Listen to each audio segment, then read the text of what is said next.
Pickle Nick here. I post memes all the time, but this time I want to be real with you. I have Asperger's disorder, also known as autism spectrum disorder. Getting into the nooks and crannies of it because other people have. I'm gonna get into the struggles and how I overcame it. You, the viewer, shouldn't be ashamed of having it. In 2005, I was diagnosed with autism. I used to have several temper tantrums. I used to not be tolerant of other people in middle school. I realized I had a gift. I'm not going to say it was my intellect because that's discriminatory. I'll explain that later in the video. I'm going to talk about my struggles and triumphs. The struggle was my anger. Back then when I was at home and I did something wrong, I would run as fast as I can to my room. Now when I was very angry and someone was trying to talk to me, I would put my hands over my ears.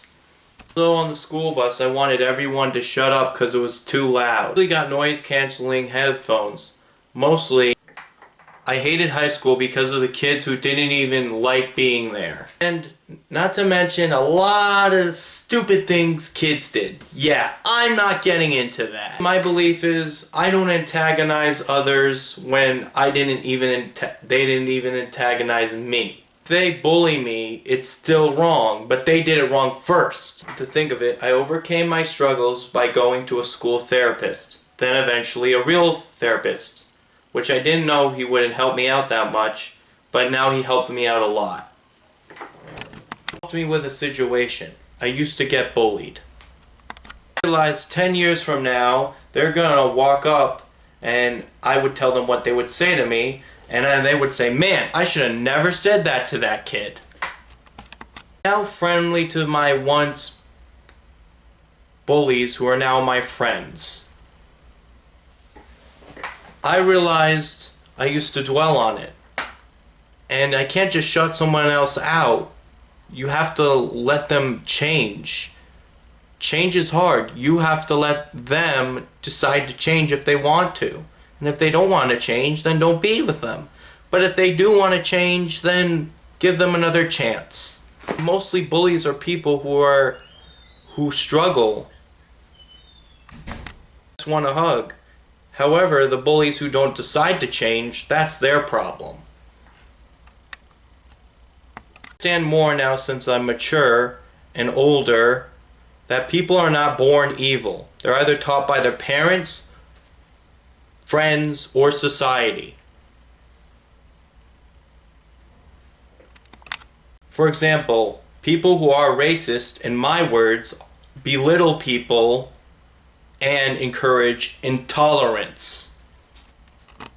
Something I will not stand for. Going into that, let's talk about parents and autism. A parent who doesn't tell their child they have autism should be ashamed of themselves, because autism is not a bad thing. It's a good thing. And people need to be happy with themselves. It's the same thing with racism.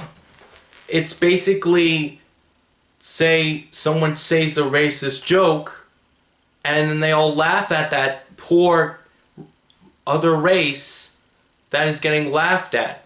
It's not right. It's diabolical. It's rude. It's evil. Discrimination is discrimination. Whether it is your disability, whether it is your gender, whether it is your sexual orientation, whether it is your religion. I'm making this video because the purpose of it is because discriminating someone against with a disability is the same as discriminating someone else of their race, of their religion, of whatever. Back to parents and autism. If you love someone for who they are, you should respect them. And if you don't like them, that's your problem. You should love everyone for who they are. Also, subscribe and hit that like button, and by all means, stay safe, and also Don't be ashamed of anything. Embrace it. Be happy for it.